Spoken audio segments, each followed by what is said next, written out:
Bueno, egun on guztioi eta ongi etorriak Hizkuntzen irabazia kongresuaren aurkezpen honetara. Hizkuntzen industriaren eta tokiko ekonomiarako duen eraginaren inguruko langune kongresua Euskal Herriko hizkuntza industrien elkarteak eta Union of European Nationalities erakundeak antolatu dute. Azaroaren 26 eta 27an Donostiako Kursal Kongresu jauregian egingo da, eta hortan Gipuzkoako Foru Aldundia bidelagun izango da. Horregatik, atsegin handiz hartzen du gaur hemen jauregian kongresu honen aurkezpeneko prentsaurreko hau. Eskerrik asko beraz eta ongi etorri Loitzune Txarola, Langune elkartearen zuzendaria eta baita ere Toft jauna, Europako nazionalitateen elkarguneko lehendakari ordea. Ekitaldi honek helburu eta ideia garrantzitsu bat du. Hizkuntza gutxituek, bereziki gure kasuan euskarak, tokiko ekonomiari egiten dioten ekarpena agerian jarri eta balioa ematea. Hizkuntza txikiek edo gutxituek gaur egun erronka eta aukera berriak dituzte eta kongresu honek erronka horiei erantzuteko ahaleginak erakutsiko ditu. Bi egunetan zehar beraz bertaratutakoek hizkuntza gutxituen eta teknologiaren arteko harremanaz eta baita ere eleaniztasunaren garrantziaz eztabaidatzeko aukera izango dute. Eta berala ezagutuko ditugu kongresuko xehetasun guztiak. Baina gure gonbidatuek mamian sakondu eta programa azaldu baino lehen, Gipuzkoako Foru Aldundiaren ordezkari gisa zuekin gogoeta batzuk ere partekatu edo ideia batzuk azpimarratu nahiko nituzke. Askotan, euskararen biziberritzean egiteko daukagunaz, ari garenean badugu joera bat beti gure barnera begiratzeko, baina bizi ditugun erronkak, arazoak eta egindako urratsak ere, gure baitan aztertu eta eztabaidatzen ditugu, baina agian sarritan ahaztu egiten ditugu baita ere gure inguruan, Europan eta baita mundu zabalean badaudela gure egoera berdintsuan dauden hizkuntzak eta baita ere gu dauzkagun desafio edo egoerak bizi dituztenak. Eta uste dut gaur hemen aurkezten dugun kongresu honetan, Donostian egiteak baita ere aukera paregabea eskaintzen digula gainontzeko hizkuntza komunitate horietatik ikasi eta baita ere Euskal Herriko eragile elkarte eta erakundeok egiten ari garen berrikuntza ahalegina beraiekin partekatu ahal izateko. Eta baita ere aldi berean, momentu honetan Europako erakundeetan bizirik dago euskara bezalako hizkuntzek izan behar duten papera eta baita ere errekonozimendua. Kongresu honek Europan bizirik dauden eta bizirik nahi ditugun hizkuntzen aldeko mezu sendo bat irudikatu eta bidaltzen du. Gipuzkoako Foru Aldundia berrikuntza eta elkarlana oinarri hartuta bere ekarpena egiten ari da baita ere euskararen bizi berritzean. Eta ahalegin partekatu bat behar dugu horretarako euskarari lotutako eragile eta ekonomiak ere gero eta paper garrantzitsuagoa jokatu behar duelako. Nik hau esan da, nirekin baian dauden bi lagunei hitza emango diet, alde batetik Gosta Tofteri, pentsatzen genuela telematikoki izango zela gurekin, baina hemen daukaguna, Moin, Gosta eta zurea da hitza. Thank you for the word. I'm very happy to be here in Donostia, San Sebastian, to announce FUN's next Forum of European Minority Regions. It will take place here in this beautiful city from the 26th to 27th of November, and it will focus on the impact of digitalization and artificial intelligence on the regional and minority languages in Europe. My name is Gösta Toft. I'm one of the vice presidents of FUN, the Federal Union of European Nationalities, which is a European umbrella organization for minorities, national minorities, and language communities in Europe. FUN, established 75 years ago in Paris, have more than 100 member organizations in all parts of Europe. Our main secretariat is placed in my border region, in the Danish-German border region, in a city called Flensburg, but we are also represented in Brussels and in Berlin. I myself belong to the German minority in Denmark, and when I was welcomed with mine now, it means it's Egon on. In a Danish dialect called Sønderjysk, but I belong to the German minority, so my home language is dialect, Danish dialect. My official language is of course German. So if I stand up or have these public meetings, I normally speak German. So that's it. So you know a bit more about our region also. First of all, let me start by saying that this forum would not have been possible without this fantastic support we have had with our partner, with our partner Langone. Fantastic support and strong commitment, and we have already been together in 1 year preparing this forum. All things online, but it's very fine to meet all the people in real life now, and then we also can change the issues. That would be difficult with artificial intelligence, I want to say, yeah. A special thanks goes to its director, Loitsune Tarola, and its president, Eli Pombo. Thank you for the good cooperation. We would also like to thank the Basque government, the government of Gipuzkoa, the University of the Basque Country, the Euro-region, and the municipality of Donostia San Sebastian. Thank you for the considerable financial support.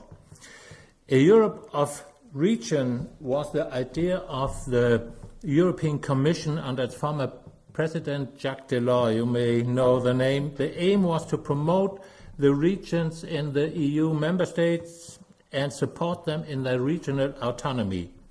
As part of this process, changes were made in the structural funding arrangements of the European Union. This has created new opportunities for the regions, as far as could see, also here in the Basque Country, and it was important to receive funding and participate in the EU policy process. It's important that this idea about a Europe of region and the funding of the regions also will be one of the cornerstones of the EU in the future. The EU should be as close to its citizens as possible. With many EU states, the regions have also given more competences since the 70s. The process of European integration, combined with the decentralization in many member states, has given the regions tools for a more active role in the European Union. In this context, the Federal Union of European Nationalities, FUN, has launched the Forum of Minority Region, European Minority Regions, as place for cooperation and networking. The goals to increase the political weight of the region, and that's also important, and to exert a stronger influence on EU policy.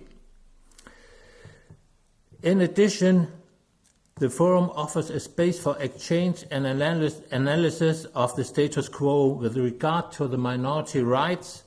I cannot talk so much about the minority rights, but they are also extremely important, and FUN has took initiative to the Minority Safe Pack to safeguard the minority rights on European level in the EU. There are no legal basis for that in the EU so far. So that's also important, The other thing is that we can learn from each other. 2 best practice examples. But how do we do that? When we meet, we will learn about all the other examples we get in Europe. Regional and minority languages are spoken by about 50 million people in the EU and 100 million in Europe. So that's a lot, and we have a great basis for exchange.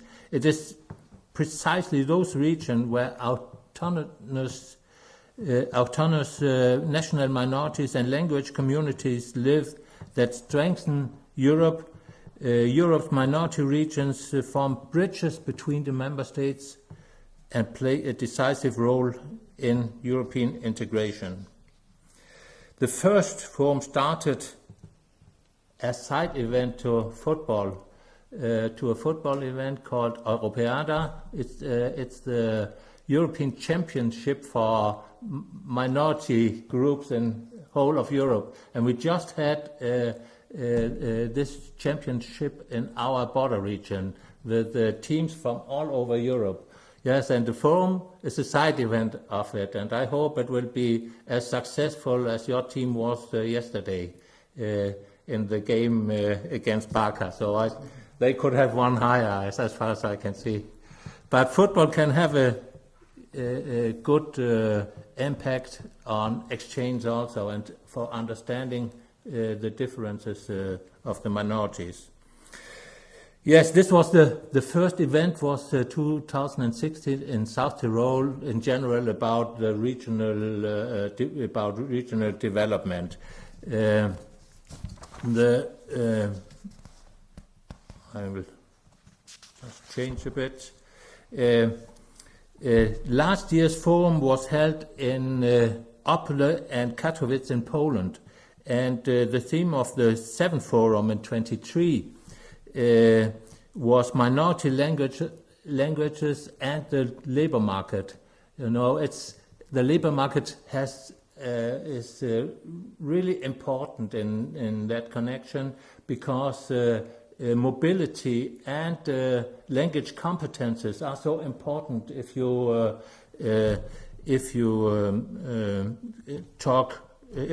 in Europe, focusing on the advantages of the bilingual labor market. It is easier to find a job, to change a job, and to be promoted in your job if you speak a second language. And the local language is also important for investment and for and if you, for example, take tourism. I think you also feel here in your region how important it is that you have your culture and your language promoting tourism for the whole region. So in line with this, it was natural to organize the 8th Forum of Minority Language here in Donostia. And Laguna is, for me, the best practice for many regions in Europe. I am sure we have a lot to learn, but on the other hand, Laguna will talk about it when she presents the program. We have so many good best practice examples in Europe which we can present at the forum, and I'm sure it will be a lively exchange at that occasion. Yes, I think I'd better stop now and give the word to Laguna. Thank you.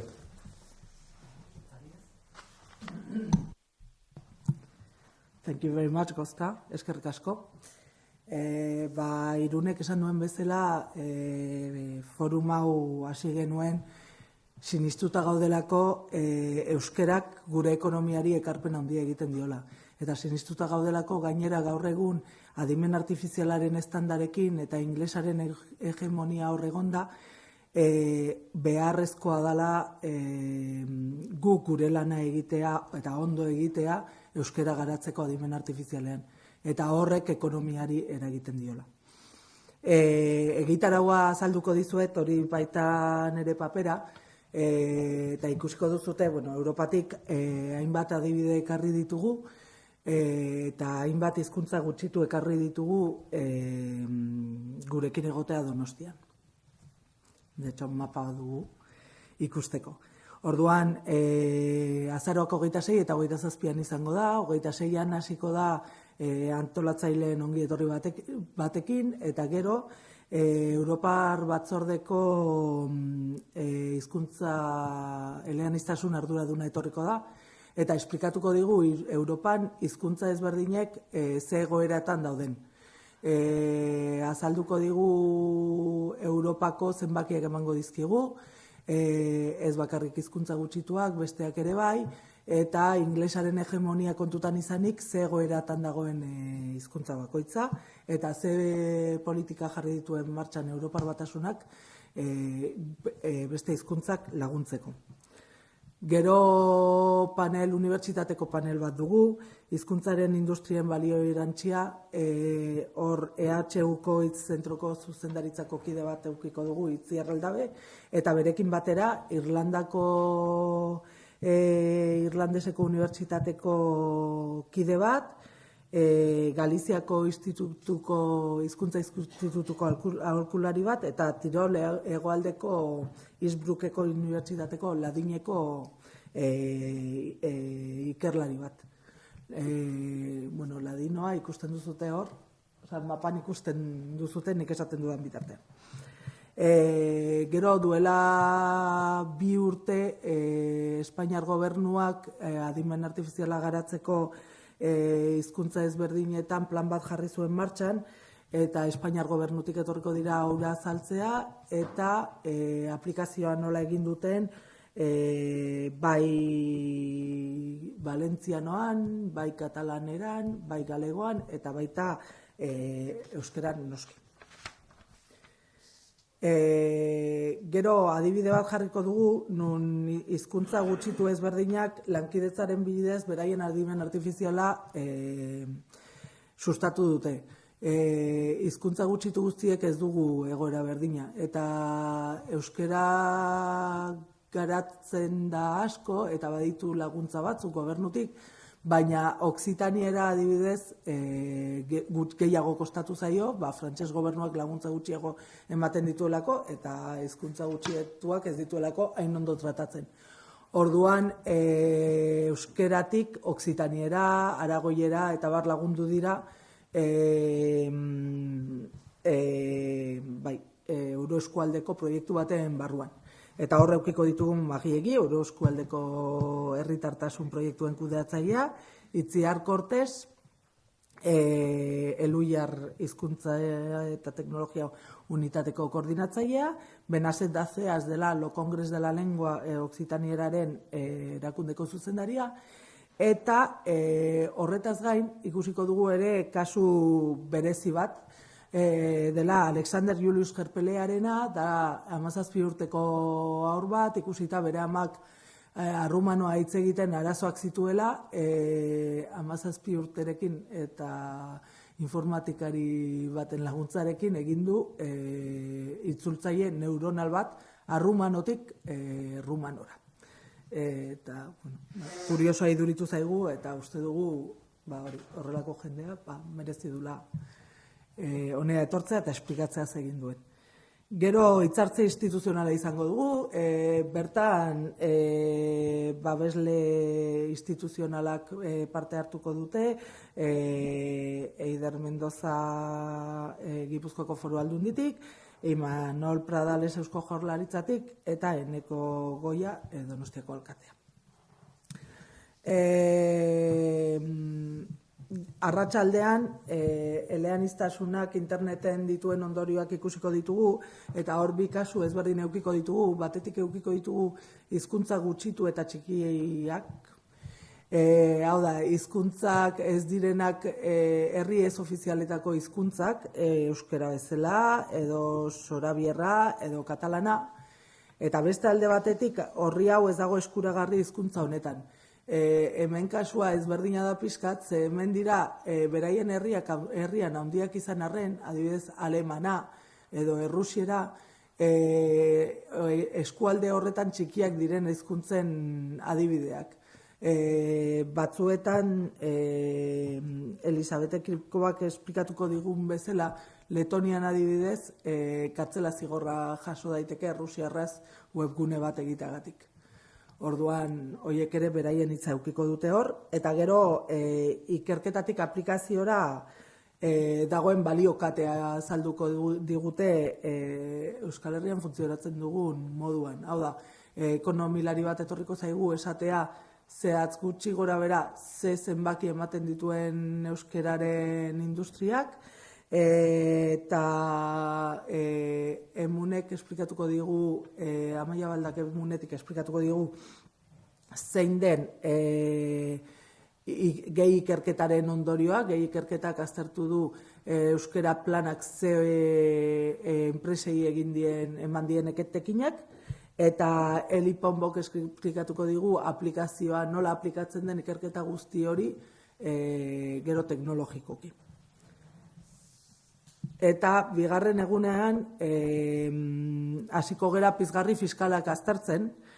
Itziar Agirre Berriotxoa, Gipuzkoako Foru Aldundiko Gasur eta Finantza Diputatua etorriko da, eta azalduko digu bere momentuan zinema Gipuzkoan egiteagatik pizgarri fiskal bat jarri zen martxan, aurten duela hilabete batzuk, eta euskeraz egiteagatik pizgarria handitu egiten zen.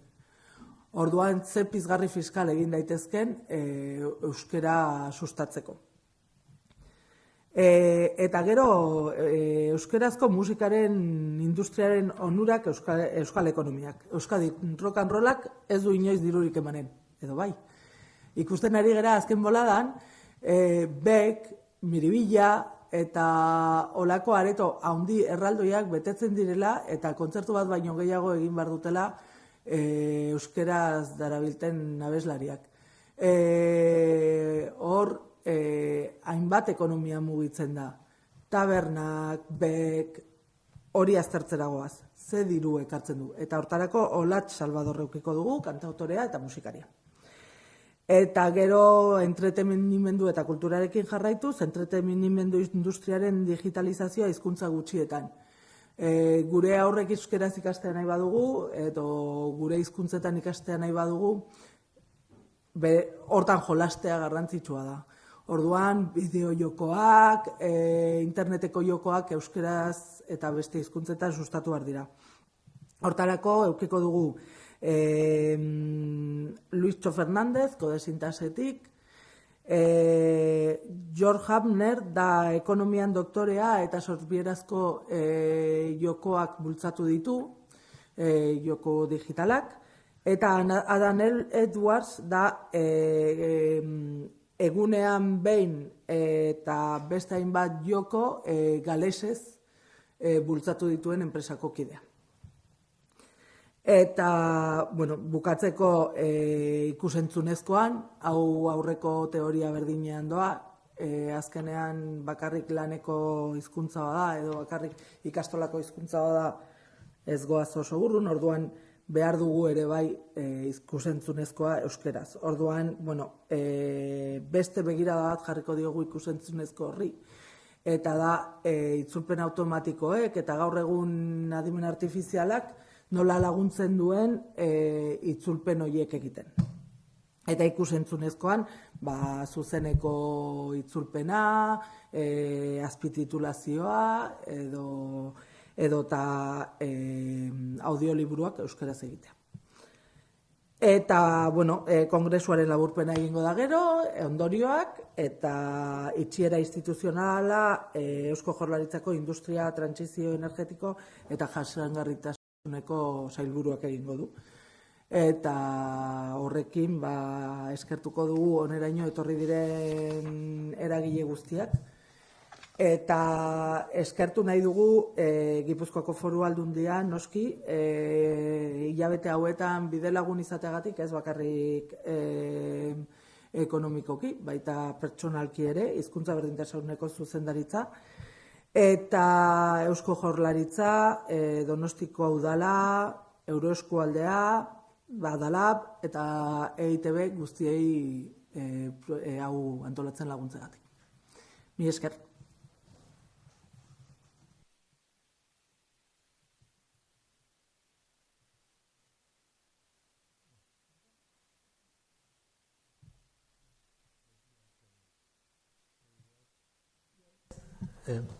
Yes, if we are talking about these conditions for the regional development, I think that artificial intelligence will have a big impact on the labor market.